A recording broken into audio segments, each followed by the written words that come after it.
Allez, Masechet Shkalim Daf Yud Aleph. Nous nous sommes arrêtés en haut de la page à la deuxième ligne, le dernier mot. Amar Rabbi Hanina. Rabbi Hanina a enseigné, a dit la chose suivante. Shechatsit Gdola Aïda Bibne Kohanim Gdolim. Il a dit, il y avait on considère que il y a une grande gave, un grand orgueil de la part des Kohanim Gdolim. Pourquoi? Chez Yoter Mishishim Kikare Zahav Ayum Motziin Ba. Donc, car ils dépensaient plus de 60 Kikare en or pour construire, on a dit, quand on devait transporter la para Adouma, on construisait un pont, ok, pour transporter la para Adouma. Il dit ce pont-là qui était construit, on a dit entre autres qu'il était construit, selon certains, par les deniers, on va dire, des Kohanim eux-mêmes. Et donc, ils dépensaient, ça coûtait à peu près 600 kikar d'or. Et il dit Shaya, Kivsha shel para, Omed, Velo haya echad me'en motzi parato bechivsho shel havero. Et donc, il y avait un principe, il dit bien qu'il y avait un pont qui était déjà construit à cet effet pour une première para, une para ancienne. Malgré cela, on va voir qu'il n'utilisait pas ce pont déjà construit, mais on va voir hélas Sotro ou Bonnet, Otto, Michelo et les Kohanim qui avaient cette para Adouma détruisaient ce pont et reconstruisaient ce pont. Donc il dit ça c'est beaucoup de gava. Il y a un pont qui est déjà existant, tu le détruis, tu reconstruis pour ta para à toi, pour ta para Adouma. Et dit Rabbi Oula, comme Rabbi Mana. Donc Rabbi Oula, il a répondu devant Rabbi Mana, il a dit Veha Tane Shimon Hatzadik. Il dit voilà, il a enseigné. Il y a une baraïta, un enseignement qui dit Shimon Hatzadik, Shte parot asal. Shimon Hatzadik, il a eu durant sa vie comme cela deux paradouma. Lo bechevesh otzi etzo, otzi etzo. Et on voit que lui également, quand il a fait le premier pont qu'il a utilisé, ben pour la deuxième, il n'a pas utilisé le même pont. On va dire que Shimon Hatzadik, il a fait preuve de beaucoup de gava, etc. Shimon Hatzadik, c'est injuste. Donc c'est sûr qu'il n'était pas gravtan, il n'était pas très orgueilleux, etc. Alors comment on comprend cela? Lui, là aussi, il fait un pont différent du premier. Il clare les mémoires, il dit non, pas expliqué. Shimon Hatzadik, Shahat Saya, est-ce que Shimon Hatzadik, il était orgueilleux? Maïkadoun, il dit donc, on déduit d'ici, qu'est-ce qu'on apprend? Pour quelle raison il a fait comme cela? Al-Shem Ma'ala hi bepara silsul hi bepara. Il dit pourquoi? Parce que là, il considérait que la para, c'est un niveau supérieur. Silsul, il dit c'est un kavod particulier qu'il donnait pour la para Adouma. Pour cette mitzvah-là, il considérait, ce n'est pas de l'orgueil, mais il considérait qu'on devait lui réserver le meilleur. Et donc, même si effectivement il y avait déjà un pont qui était existant, qui avait été utilisé pour une première para, eh bien non, il reconstruisait pour le kavod et pour l'importance de cette nouvelle para. Tani, on a enseigné Zizin, Uktalim, Ayu, Yotzin, Mikan ou Mikan. Sur ce pont-là, il y avait de part et d'autre un Zizin, Uktalim. Il y avait des murs. D'accord, il y avait zizine, il y avait des protubérances, des poutres qui sortaient comme cela du mur. Pourquoi? Pour ne pas justement que les Kohanim puissent sortir la tête éventuellement et regarder en bas. Et à ce moment-là, ils risquaient de s'impurifier. On a dit pourquoi il faisait un pont comme cela. Il dit pour que effectivement la para ne soit pas touchée par une impureté éventuellement qui se trouverait dessous. Et donc, on séparait avec un espace entre l'impureté, entre éventuellement un cercueil ou autre chose, et que la para passe dans la tahara. Il dit, les Kohanim aussi passent dans la tahara. Et donc, on faisait des murs de chaque côté pour ne pas que le Kohen soit amené à sortir la tête pour regarder ce qu'il y avait en dessous.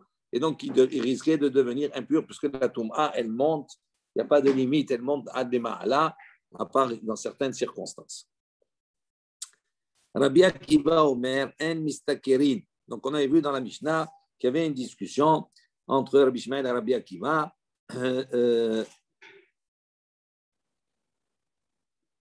à propos de. Juste, on reprend la Mishnah. Ici, on a dit. Ils ont fait une petite cafette, là. Oui, c'est-à-dire il est motard ici. On va voir que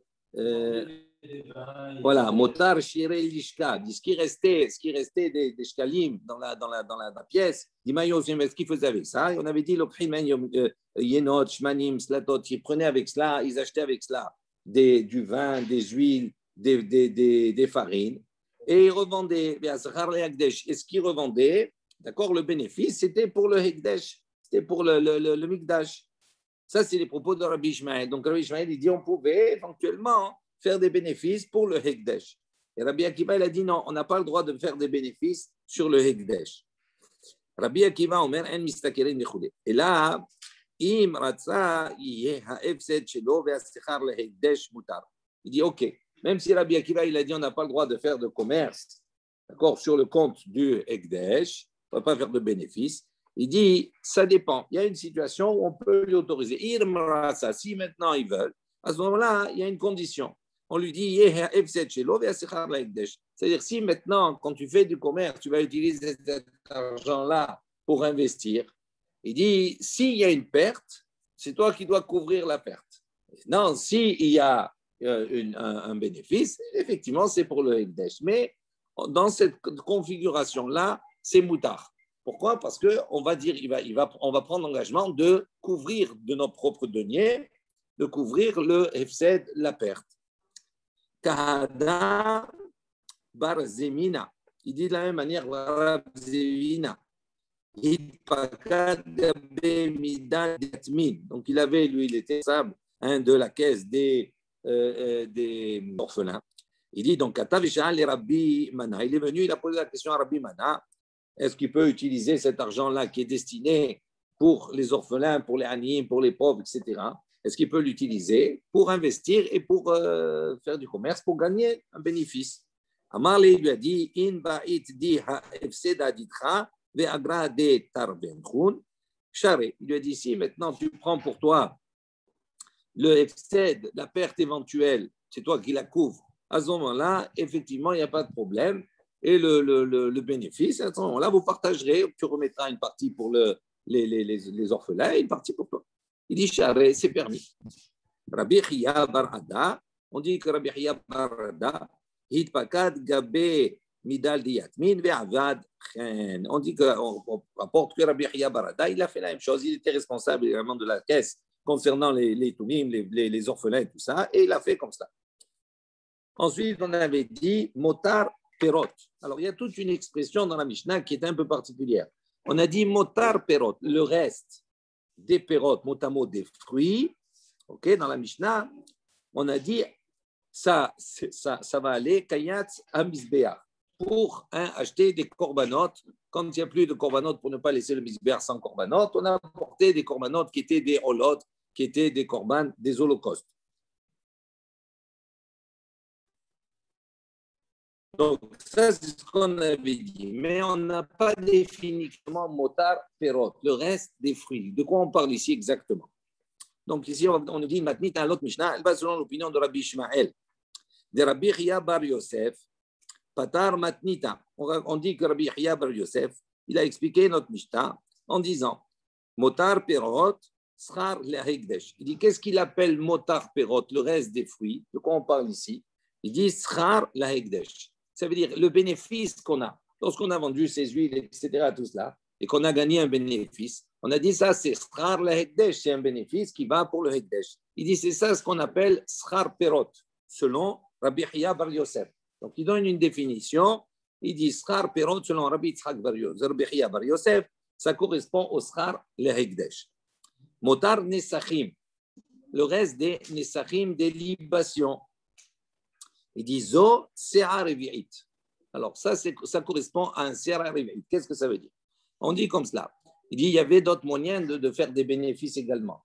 Quand on achetait les Nesachim, c'est-à-dire les libations, le vin, l'huile qui était nécessaire pour le Misbéa, il dit on négociait, pour l'année, on négociait avec des commerçants. Et quand il négociait, donc si maintenant le commerçant a défini un prix, il lui a dit voilà, je vais te porter pour un CA. D'accord. Tu as quatre pour un CA, tu as 4 CA par exemple, tu as 4 mesures, tu as 4 CA de vin par exemple. Et si maintenant le prix il a diminué, ça veut dire quoi? Ça veut dire qu'avec un CA, un CELA, tu as 3. Ça a augmenté. Tu n'as que 3. Il dit à partir du moment où il s'est engagé à apporter 4, il doit apporter 4. Et donc, qu'est-ce qui va se passer? On va avoir un CA en plus. Il dit ce CA en plus qu'on appelle motar nesachim. Il dit ce motar nesachim, c'est quoi? D'après Rabbi Chia Bar Yosef, c'est ce CA revi'it. C'est ce CA, le 4e CA qui est en plus.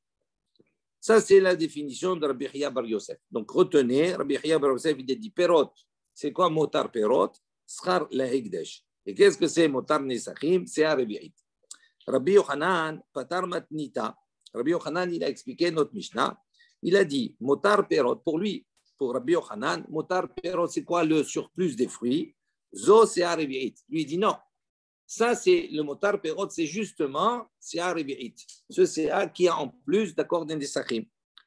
Et motar nesachim, il dit alors, c'est quoi le plus des nesachim, des libations? Il dit les biroutim. Alors, c'est quoi les biroutim? C'est quoi biroutim? Quand on mesurait, d'accord, on prenait la libation. C'était un liquide, ok? Regardez, j'ai un verre. Si maintenant je remplis, donc c'est un contenant, si je remplis, on va voir que ce qui nous est demandé, quand on prenait pour les nesachim, on devait prendre un rat. Ça veut dire que quand on remplit, on veut dire il y a une partie toujours qui est bombée au-dessus, qui dépasse un petit peu le keli, l'ustensile. Mais quand on devait apporter un rat. Donc, ce motard des nesachim, c'est quoi en vérité? C'est cette partie en plus qu'on a enlevée. Cette partie en plus, on va voir qu'on allait l'utiliser. Comme c'est, il y avait beaucoup, etc. Donc, ça fait une certaine quantité. Ça, c'est ce qu'on appelle les biroutim. Donc, pour Rabbi Yochanan, motar perot, c'est CA revi'it, et motar nesachim, c'est les biroutim. Alors, il pose la question, mais les Rabbi Chia Bar Yosef, les biroutim, est-ce que pour Rabbi Chia Bar Yosef, il n'y a pas ces biroutim? Les biroutim, ils existent aussi, c'est la même chose, donc c'est un surplus. Amar Rabbi Hizkiya, il a dit non, ma de nafal les CA revi'it, nafal les biroutim. Il dit non, quand Rabbi Chia Bar Yosef, il a dit, il parle de CA revi'it, dans les CA revi'it, c'est inclus également les biroutim. Donc, il n'y a pas simplement que la quantité de libation qui a été négociée et on a une CA supplémentaire, mais c'est également tous les libations qui en plus. Donc, tout ça, ça fait partie du même lot. Et donc, quand il a dit CA revi'it, il comprend également les biroutim. Maintenant, al-Da'adeh de Rabbi Chia Bar Yosef Niha. Il dit, selon l'interprétation, la version de Rabbi Chia Bar Yosef, qui dit que le perot, c'est quoi? Retenez, on a dit perot, motar perot, c'est le schar la hekdesh. Donc, c'est ce bénéfice qu'on a. On dit, selon l'interprétation de Rabbi Chia Bar Yosef, Niha, ça marche bien, notre Mishnah, elle marche bien. Pourquoi? Parce qu'on a dit, en mistakirin beshel hekdesh. Rabbi Akiva, il n'est pas d'accord avec Rabbi Ishmael. Lui, il dit, non, on ne fait pas de commerce avec hekdesh. Avlo beshel anim, ni également avec la caisse des anim, des pauvres. Les fichar, il dit pour cela, zévézé. Donc, on avait vu précédemment, zévézé, c'est-à-dire, que ce soit Rabbi Akiva ou soit Rabbi Hanania là-bas dans la Mishnah, lo ayumodin ba perot. Ils n'ont pas le principe de perot. Ils ne sont pas d'accord pour les perot. Que les perot, on doit les donner. Le surplus des perot, on a dit, on doit donner pour les korbanot, pour les olot. On a dit pour les surplus, comment on appelait, kayat saba amizbea. Donc, il dit, pour que Rabbi Akiva, suivez bien, pour que Rabbi Akiva n'ait pas le principe de perot, d'accord, il faut effectivement que la définition de perot, c'est quoi? Ça soit schar le'ekdesh, parce que c'est sur le schar le'ekdesh que Rabbi Akiva dit qu'il n'y a pas de bénéfice, on n'a pas le droit de faire niz. Donc, le principe de perot n'existe pas pour lui. Donc, ça marche bien selon l'interprétation de Rabbi Chia Bar Yosef. En revanche, selon l'interprétation de Rabbi Yochanan, il y a une question. Parce que Rabbi Yochanan, il dit, c'est quoi motar pirot pour lui? C'est revi'it. Donc ça, pourquoi Rabbi Yochanan, Rabbi Akiva aussi, là, c'est revi'it. Donc ça, c'est une réalité. Donc pourquoi il ne tient pas compte de cela? Donc ça ne marche pas. Il dit, ve'ataninan. Et d'ailleurs, on a enseigné. Hamdou migimel, il s'appelle mi'arba. Donc c'est ça, on a dit, qu'est-ce que c'est motar pirot? C'est revi'it, ça veut dire il a négocié pour toi, il a eu 4. Vetaninan, et on a enseigné dans notre Mishnah, Zeveze lo ayu modim baperot. Sur ça et sur ça, ça sera bien que Rabbi Hanania, ils sont tous les deux d'accord pour dire qu'il n'y a pas de perot. Il dit ça ne marche pas selon l'interprétation de Rabbi Yochanan. Il dit lo ayu modim baperot bakayit la mizbeach. Aval modim ayu bekeli sharet. Il dit non, ce n'est pas une question. En vérité, on peut te répondre et dire effectivement, Rabbi Akiva, il n'a pas ce principe, il n'est pas d'accord pour les perot. Ça veut dire quoi? Ça veut dire, lui, il parle de ces Arvi'it, mais il n'est pas d'accord, pas sur la notion de Motar Aperot. Il n'est pas d'accord sur la destination de ce surplus. Puisque la Mishnah, elle a dit, cette destination, elle va où? Elle va pour les Kayat Samizbea, pour ses Olot, pour ses Korbanot. Lui, il dit non. Lui, il n'est pas d'accord que ça va pour les Korbanot. Aval, Modim, Ayou, Bichli, Sharet. Mais il est d'accord pour dire que Motar Aperot, la destination, c'est quoi? On peut acquérir avec ça Keli Sharet, des ustensiles du Mikdash. Et donc, ça peut aller même selon l'opinion de Rabbi Yochanan.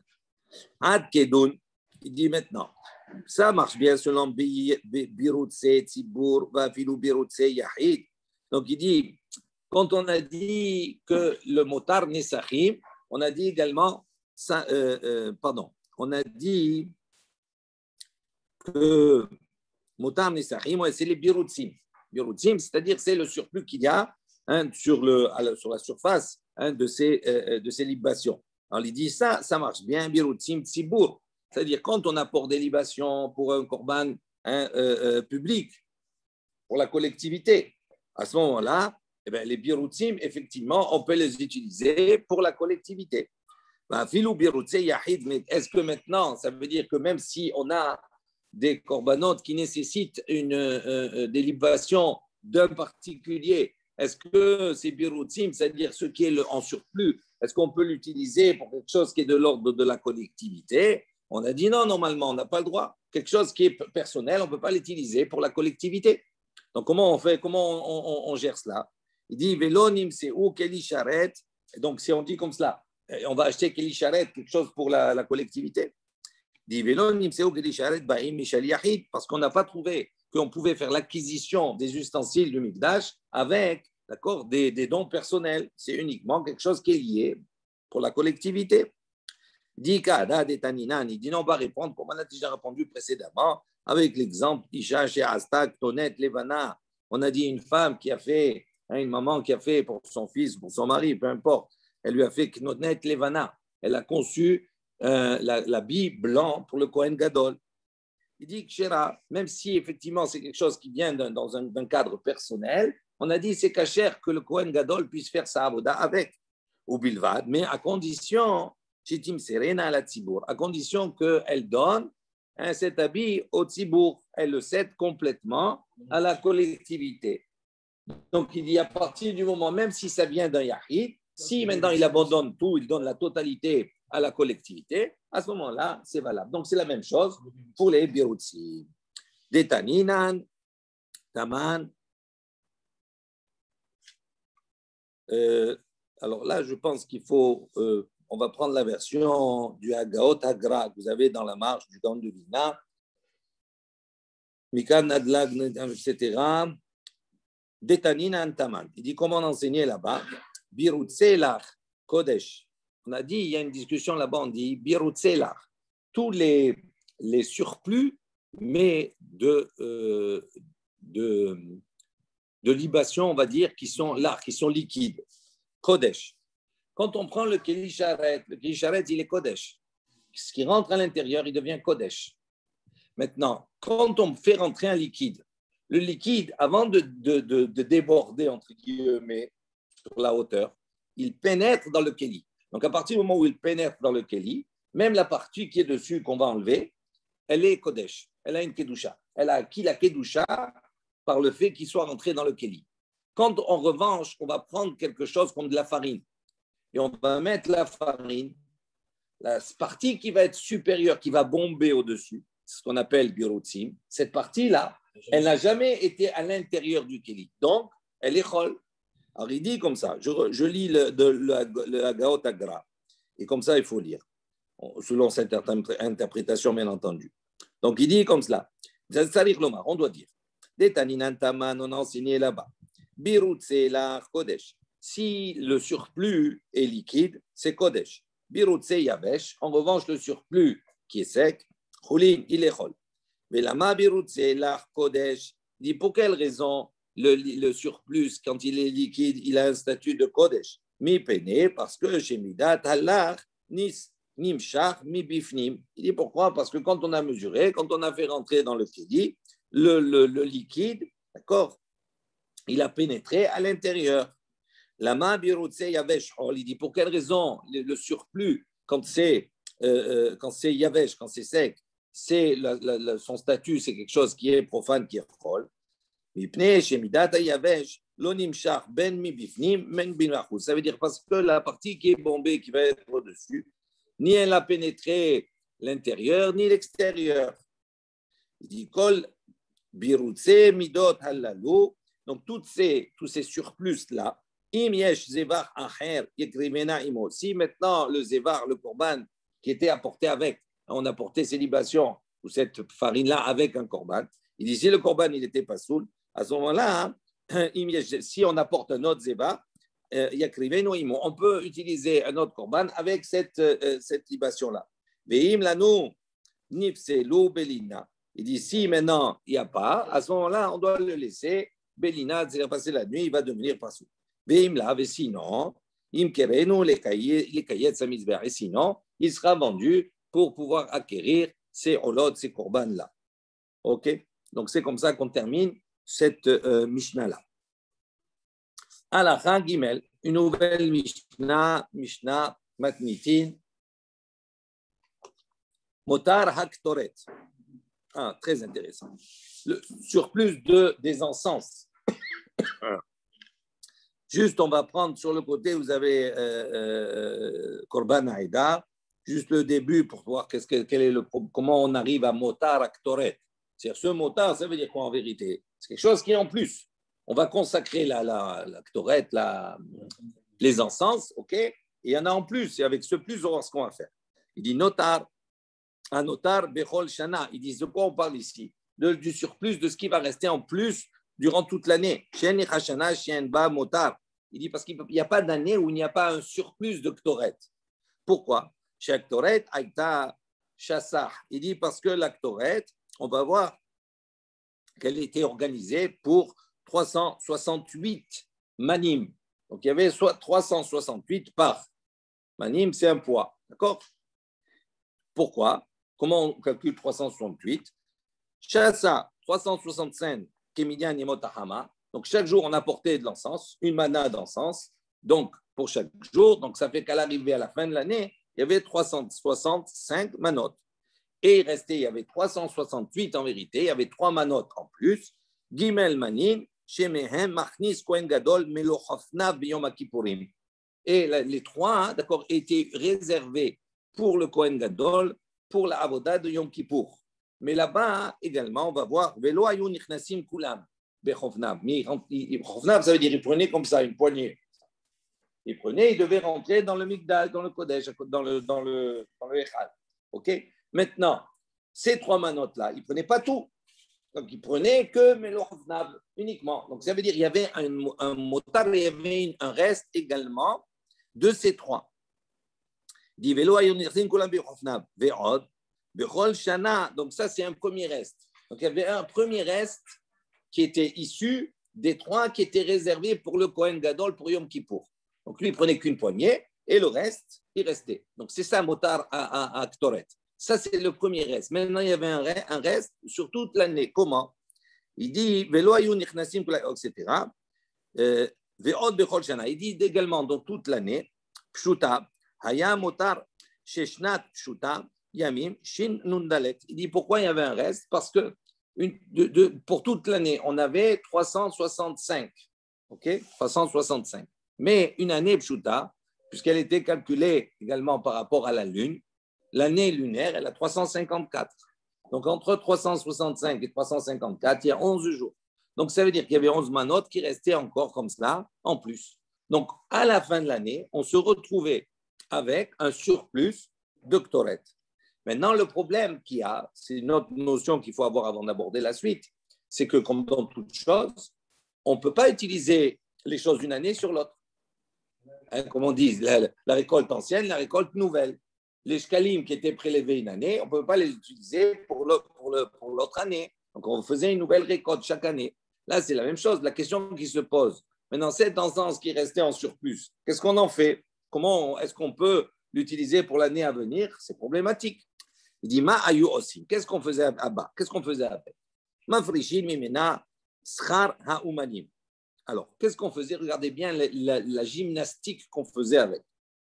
On utilisait mafrishin, donc on prélevait de ces kétorettes, là, de ce qui restait, schar ha'umanim. On payait avec le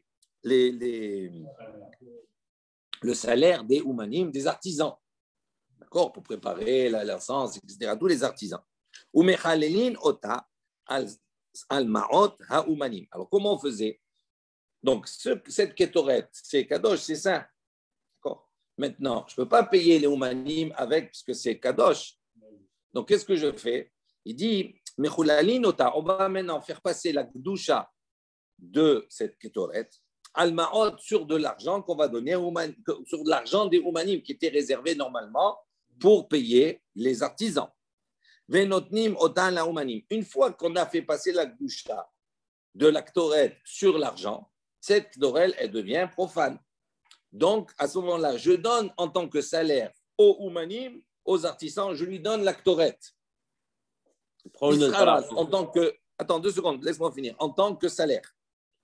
Après, ce n'est pas fini. Maintenant, après, je vais récupérer maintenant cette kétorette-là qui est devenue profane. Donc, je lui ai enlevé son statut. L'idée, c'est quoi? Je lui ai enlevé son statut de Gdusha de l'année d'avant. Donc, comment je lui ai enlevé? J'ai fait passer la Gdusha sur de l'argent et j'ai. Attends, oui. Mais on va voir cet argent, qu'est-ce qu'il est? C'est une bonne question. En vérité, cet argent, c'est l'argent du Mikdash, c'est Ekdash aussi. Attends, 2 minutes, tu vas voir. Donc, il te dit, juste pour comprendre le processus, après toutes les questions, on va se les poser. Donc, il dit comme ça, il fait passer la Gdusha sur l'argent.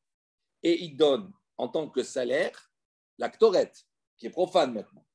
Maintenant, Chosrin velokhin ota. Maintenant, ils vont récupérer la Ktoret qu'on a donnée en salaire chez les Umanim. Comment ils vont la récupérer? Mitrouma Hadasha. Ils vont prendre la Trouma Hadasha, Mahazita Shekel nouveau. Ils vont prendre et ils vont faire passer la Gdusha de Mahazita Shekel sur la Ktoret. D'accord. Donc cet argent-là, il va devenir profane, on va le donner, et à ce moment-là, je récupère la Ktoret qui, elle, maintenant, a été acquise avec Trouma Hadasha, et donc je peux l'utiliser pour l'année à venir. Blanchiment. Ok, c'est ce qu'on appelle le blanchiment d'argent. Et comment ils payent les Attends, avec de l'argent. Trouma Hadasha. Et l'argent qui devient acheté. Attends, 2 minutes. Veim ba hadash bismano lokhin otam itruma hadasha. Donc maintenant, si quand il va faire ce processus-là, s'il est dans un temps où il a pu récupérer les nouveaux Mahazita Shekel, la Trouma Hadasha, ils l'ont récupéré, ils ont pu récupérer de l'argent. Ça, c'est comme ça qu'il fait.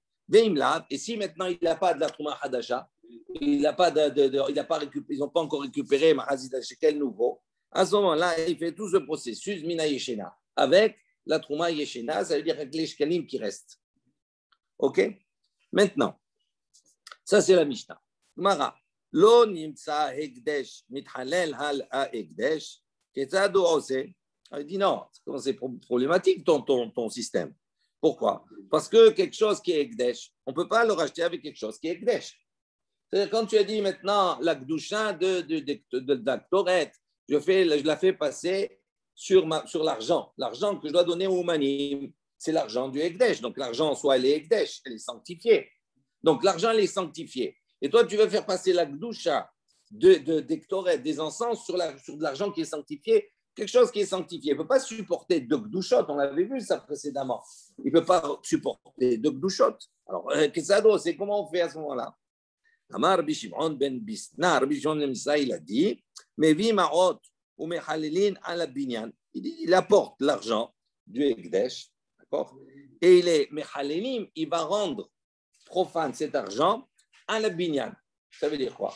Ça veut dire qu'il va prendre l'argent et il va dire voilà, là on a construit, d'accord, sur le binyan, eh bien, la gdoucha de cet argent-là, il rentre sur ces pierres.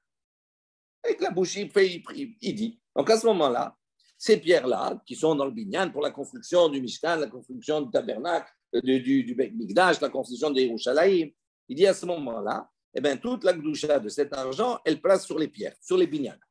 À ce moment-là, l'argent, il devient profane. Ou mes victorettes, et à ce moment-là, puisqu'il devient profane, donc il y a une place, on laisse une place pour pouvoir maintenant accueillir la gdoucha de l'actorette. Il apporte l'actorette, ou mechalel alehem, et il fait passer la gdoucha de l'actorette, de l'encens sur cet argent qui est devenu profane. Venotnim ota la umanim, et on donne l'actorette aux umanim, aux employés, bisharan, en tant que salaire. Otana maot, donc ok, après on fait tout le processus. Maintenant, il pose la question, Otana maot ma'ya ase bahen. Il dit, cet argent-là, qu'est-ce qu'il en fait? Ça veut dire l'argent qu'il a récupéré, d'accord, qui a récupéré la gdoucha d'Ektoret. L'argent qui a récupéré la gdoucha d'Ektoret. Qu'est-ce qu'il fait avec cet argent-là? Rabbi Omer a dit, Rabbi il a dit, moi je dis, inatnu le bet garmu ou le bet haftinas, shiyu bekiim betipu bepitum aketoret ou bemaase lechem apanim. Il dit, à ce moment-là, on va les donner en tant que salaire, on va les donner à quoi? À deux familles, Bet Garmou, la famille Garmou et la famille Aftinas, qui eux, ils étaient préposés, c'était des familles qui étaient Bekiim, ils étaient spécialisés dans le Pitou Maketoret, dans la fabrication, d'accord, de l'encens, et Ubemaase Lechem Apanim, également dans la fabrication des Lechem Apanim, des pains que l'on mettait sur le Shulchan chaque semaine. Donc il y avait deux familles comme cela, un boulanger et l'autre des parfumeurs, d'accord, qui avaient ces fonctions-là. Et donc, on leur donnait en tant que salaire, ça, il n'y a pas de problème. On peut les payer avec du Ekdesh, là-dedans qui est Ekdesh. Pourquoi? Parce qu'ils font quelque chose qui est utile pour le Mikdash. Amar Rabbi Shmuel bar Rabbi Yitzhak dit Vehen shiyu chayavim la'em ma'ot misha'a rishona. Et Rabbi Shmuel, le fils de Rabbi Yitzhak, il a dit mais ça ne peut marcher qu'à partir du moment où on a une dette de l'année dernière. C'est-à-dire, ces Ktoret-là, c'est les restes de l'année X. Maintenant, on est année X plus 1. Donc, si on a fait passer la Gdoucha d'Ektoret sur cet argent, donc cet argent-là maintenant, on va l'utiliser, mais cet argent, c'est devenu la Gdoucha de l'Ektoret de l'année X, pas X plus 1, de l'année X. Donc, il dit, si je dois payer maintenant les familles, il faut que cet argent-là, je ne peux payer qu'à partir du moment où il y a une dette, ça veut dire que c'est quelque chose que je leur dois de l'année X, pas de l'année X plus 1. C'est logique. Rabbi Yahya Rabbi Yahya, le fils de Ba, il a posé la question, Lo ayu hayavin lahem ma'od mishat arishona. D'ici maintenant, ils n'ont pas de dette. Il n'y a rien à leur payer de l'année dernière. Qu'est-ce qu'on fait avec cet argent? Rabbi Ba, il est venu, Rabbi Chia, Bishem Rabbi Yosef, au nom de Rabbi Chia, au nom de Rabbi Yosef. Il dit à ce moment-là, qu'est-ce qu'on fait avec cet argent? Dans le cas où il n'y a pas de dette, ils ne peuvent pas payer. Donc, ils vont utiliser cela pour acquérir les animaux, les béhémotes, les korbanot, korban ola, qu'on va apporter pour ne pas laisser le misbéach sans korbanot. Rabbi Bar Kohen Ba'e, donc il a posé la question, il a dit, Koumi Rabbi aussi, Yosa devant Rabbi Yosa, Mechalfa Shitate de Rabbi Hiya Barba. Il a dit non, il y a un problème ici. Il dit l'enseignement de Rabbi Hiya Barba, d'accord, il se contredit, il n'est pas clair. Pourquoi? Parce qu'au début, regardez, qui a posé la question au début? Rabbi Chia Barba Ba'e, il a posé la question. Lo ayu chayamin la'en ma'ot misha'a rishona. S'il n'y a pas de dette de l'année précédente, donc il a posé la question, qu'est-ce qu'on fait de cet argent? Et après, on dit Ata Rabbi Ba Bishem Rabbi Chia. Donc c'est au nom de Rabbi Chia le même. Et lui, qu'est-ce qu'il dit? Eh bien, on l'utilise pour acheter les korbanot mekaysin et tamizbeah. Donc il lui pose la question et lui donne la réponse. Il dit on ne comprend pas. Il dit, s'il donne la réponse, c'est qu'il a la réponse à la question, alors pourquoi il pose la question? Il dit, Taman srichale vechob shitale. Il dit là-bas, il a posé la question, et là maintenant il a répondu. On ne comprend pas. Il dit, dit srichale bichnishal sharet Il dit non. En vérité, la question qu'il pose, c'est où il avait un problème. Sur le Kaït Samizbeach, sur l'utilisation pour les korbanot, pour les holot qu'on va apporter, pour ne pas laisser le misbeach sans korban, etc., quand il n'y a plus rien. Donc il dit ça, pshitale, c'était évident pour lui qu'on peut utiliser cet argent pour acquérir ces korbanot-là. Il dit, en revanche, où se situe son safek, là où il ne savait pas la question, est-ce qu'avec cet argent-là, il peut acheter Keli Sharet, des ustensiles du Mikdash? C'était toute la question qu'il a posée. Des hitpalgoun, d'ailleurs, on voit qu'il y a une discussion, une marloquette. Pitma bechulin.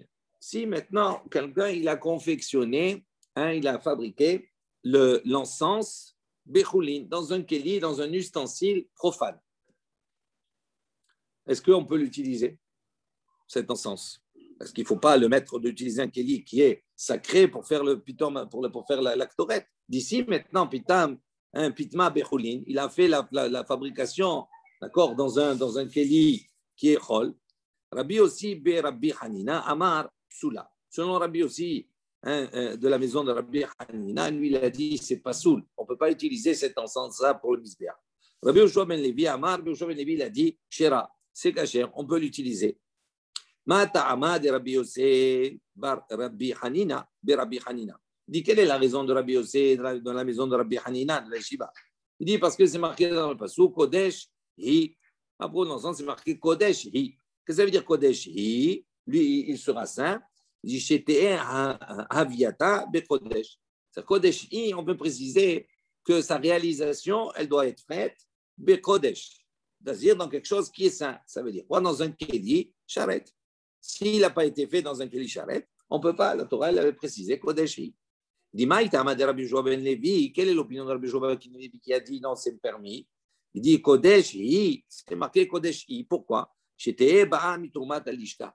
Il dit Kodeshi, ça ne veut pas dire qu'il faut la fabriquer, la faire dans un ustensile qui est Kodesh, mais il dit qu'il faut qu'on l'acquiert, on doit l'acheter avec quoi? Troumat Alishka, avec quelque chose qui est Kodesh, qui est sanctifié. En particulier ici, Troumat Alishka, l'argent des Shkalim. Donc on voit qu'il y a une discussion d'interprétation sur le pasouk entre les deux. Amar Rabbi Yossé be Rabbi Boun. Donc Rabbi Yossé, d'accord, de la Yishva de Rabbi Boun, Hatia de Rabbi Yossé ben Hanina, il a apporté, il a dit cette discussion-là de Rabbi Yossé ben Hanina, il pense comme Shmuel, et de Rabbi Yoshua ben Levi, l'opinion de Rabbi Yoshua ben Levi, que Rabbi Yohanan, il pense comme l'opinion de Rabbi Yohanan.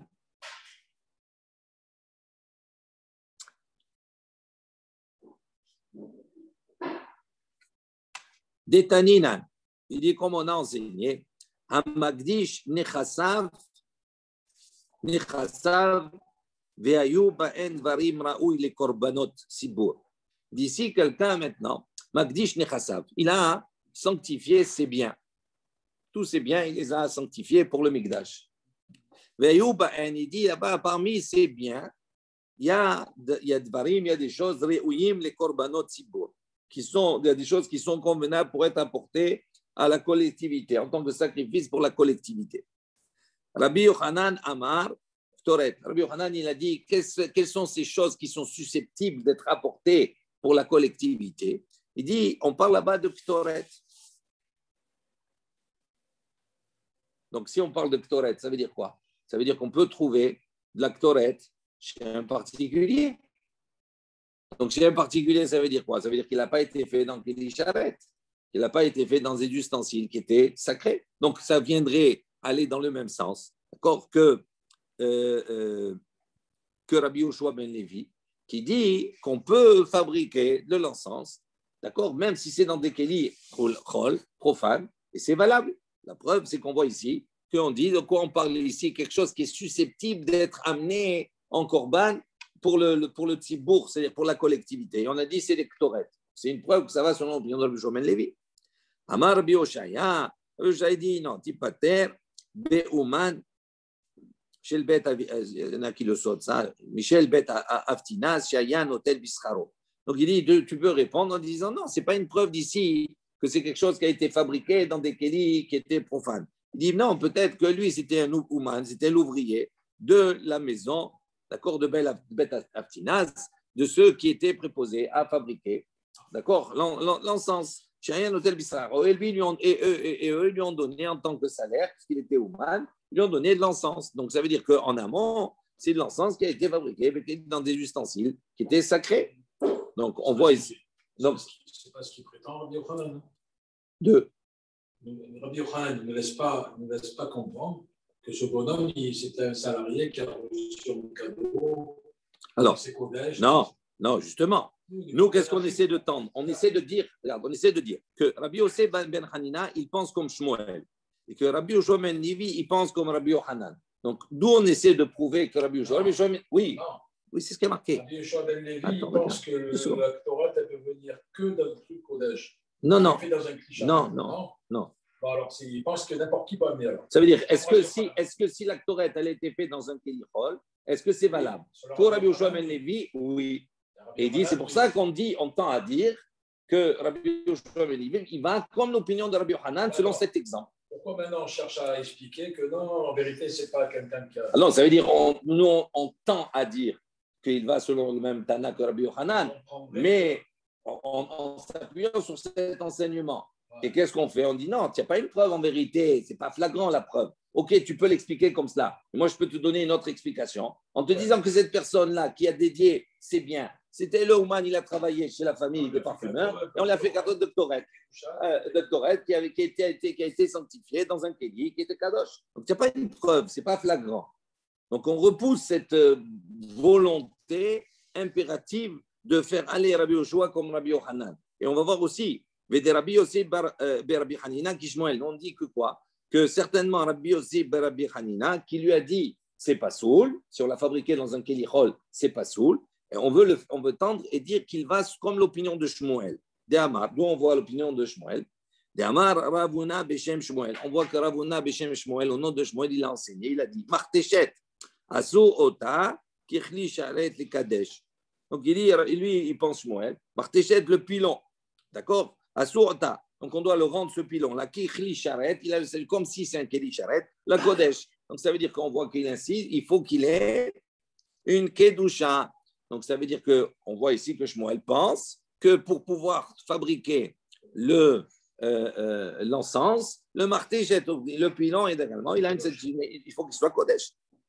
Amar bi aussi Berabbi Boun, Amera Rav Huna Kame Rabbi Yosef,